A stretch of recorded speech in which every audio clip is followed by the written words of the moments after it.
Table విద్యార్థి బాధితుల వరకు కూడా ఈరోజు మా అవసరం ఉన్నదని చెప్పి మేము తెలుసుకున్నాం. ఈరోజు వరంగల్, ఖమ్మం, నల్గొండ గ్రాడ్యుయేట్ ఎమ్మెల్సీ మరి ఉప ఎన్నిక రాబోతుంది.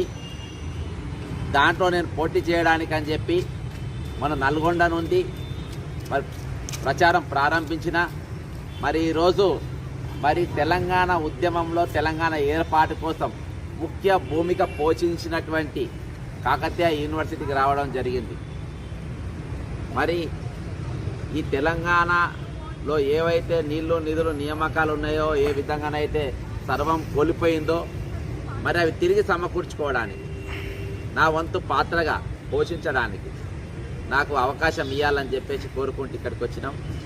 కాబట్టి నేను ముఖ్యంగా వరంగల్ వాసులకు, ఉమ్మడి వరంగల్ జిల్లా వాసులకు, విద్యార్థులకు, గ్రాడ్యుయేట్స్ కంప్లీట్ చేసిన వాళ్ళందరూ కూడా మీ ఓటు నమోదు చేసుకొని